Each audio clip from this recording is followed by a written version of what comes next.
सभी साथियों को मेरा राम राम। तो आज की क्वेश्चन है, भक्ति काल का प्रारंभ कहाँ से हुआ था। भक्ति काल का प्रारंभ जो है वो दक्षिण भारत से हुआ था।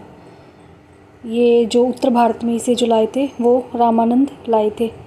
आगे है, हिंदी साहित्य के किस युग को स्वर्ण युग कहा जाता है। भक्ति काल को जो है स्वर्ण युग कहा जाता है। और जो छायावाद को, अगर आधुनिक काल का पूछ ले तो छायावाद को कहा जाता है आधुनिक काल का स्वर्ण युग। आगे है, भक्ति काल की कितनी शाखाएं हैं। भक्ति काल की जो है 4 शाखाएं हैं। भक्ति काल की 2 धाराएं हैं जिसमें निर्गुण और सगुण, और इसकी 4 शाखाएं हैं। निर्गुण के अंतर्गत आता है संत और सूफी, और सगुण के अंतर्गत आता है राम और कृष्ण। आगे है, आकाश धर्मा गुरु किसे कहते हैं। आकाश धर्मा गुरु जो है रामानंद को कहा गया है। ये जो कहा है रामानंद को आकाश धर्मा गुरु हजारी प्रसाद द्विवेदी जी ने।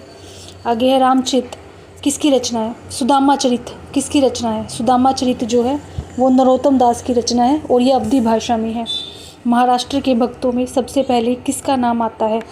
महाराष्ट्र के भक्तों में सबसे पहले जो है वो नामदेव का नाम आता है। इनके जो गुरु थे वो थे विनोबा खेचर। माया महा ठगनी हम जानी किस कवि का कथन है। यह जो है वो कबीरदास का कथन है। कबीरदास जी का ग्रंथ है वो है बीजक, जो लिखा था धर्मदास जी ने। 3 भाग है इसके, साखी, शबद और रामायणी। साखी में जो है कबीर की शिक्षा और सिद्धांतों का वर्णन है, और शबद में कबीर के प्रेम और साधना की अभिव्यक्ति हुई है, और रामायणी में कबीर के रहस्यमयी और दार्शनिक विचारों को जो है अभिव्यक्त किया गया है। कबीरदास की भाषा कैसी थी। कबीरदास की जो भाषा थी वो सदूखड़ी भाषा थी, और सदूखड़ी भाषा जो कहा है इसे वो रामचंद्र शुक्ल जी ने कहा है। पंचमेल खिचड़ी जो कहा है वो श्यामचंद्र दास जी ने कहा है, और बानी का डिक्टेटर कहा है हजारी प्रसाद द्विवेदी जी ने। आगे है, दादू दयाल का जो प्रधान पीठ कहाँ स्थित है। दादू दयाल की जो प्रधान पीठ है वो कहाँ स्थित है। वो नरेना या नराना राजस्थान में है। दादू दयाल को जो है राजस्थान का कबीर कहा जाता है।